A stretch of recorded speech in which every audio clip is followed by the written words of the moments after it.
Nih aku mendengar habar-habar orang aja bang lah, bujur kah bila pian nih kalau sudah berkurban pasti ada ritualnya. Iya Pang, pasti ada Pang aku ritualnya. Biasanya lah kalau aku nyembelih sapi ini, bila banyak sapinya kan kada boleh aku nyembelih sapi itu di hadapan sapi lain kan pamali. Anggaplah kita tuh melihat kawal disembelih, kada boleh di hadapan kita. Kalau pian ya hendak tahu sapi kan berisi pikiran. Kalau jadinya ada juga rasa takut kalau melihat kawal disembelih, apalagi parang sang tajamannya kayak itu.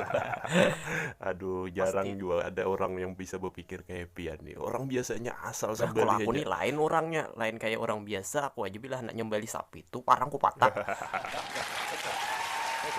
Oke ini Ro, kan bila parang dipatak, sagan apa? Kayak apa? Nyembelihnya tuh bila ikan patak. Kan bila nyembelih tuh pakai parang. Jadi kamu kayak pakai apa nyembelih? Bah, berarti pian kada tahu maksud ulun. Aku bukannya kada paham pang maksud pian ya lah, tapi logikanya aja lah kayak itu nah.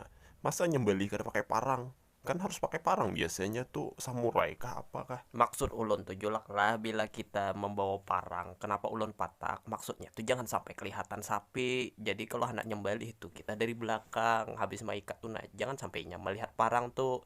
Makanya dipingkut gulunya tuh nah jangan sampai melihat matanya awan parang kita yang mengkilat nih nah.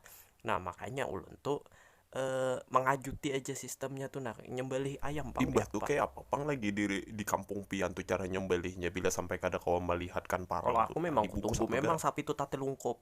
Nah, jadinya kada tapi kau melihat kan terbatas juga nya kalau sampai tetilungkup tuh. Makanya ulun langsung cabut parang nih, ku bungkus koran aja bang biasanya Jadi tuh, ku dibungkus pakai koran lilit. aja lah waktu itu. Kada salah Tapi lagi. kalau menurutmu sapi itu kada tahu Nah, lah di dalam koran tuh apa isinya. kayak ini nah kisahnya tuh. Siapa tahu kerupuk isinya.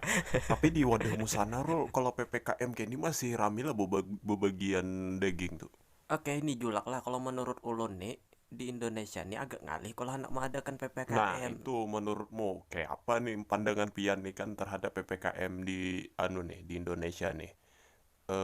Kan orang banyak yang melanggar sekalian. Kayak kada ngalih ditangati itu nah. Pinanya kenapa menurut pandangan Pian Ini nih? kalau menurutku julak lah kenapa ngalih Nah, ditangati. Soalnya lah di Indonesia ini kan masih banyak rakyatnya yang miskin. bujur tuh. Nah, kalau inya tuh pasti pola pikirnya tuh agak lain sudah. Lebih baik jarnya mati kena corona aja daripada mati kelaparan anak bini di rumah ya kalau kada begawian. Kalau menurut pandangan Pian emang kayak apa? Masalah masjid ditutupi itu nah bila ada anu kan bila corona nih. Kan padahal Indonesia nih orangnya Islam paling banyak ya kalau bujur kalau. Ini kalau menurut ulun lah tinggal orangnya aja lagi milih. Ini kan ujian dari Tuhan. Nah, hendak menghadapi ujiannya kah atau berserah diri awan Tuhan?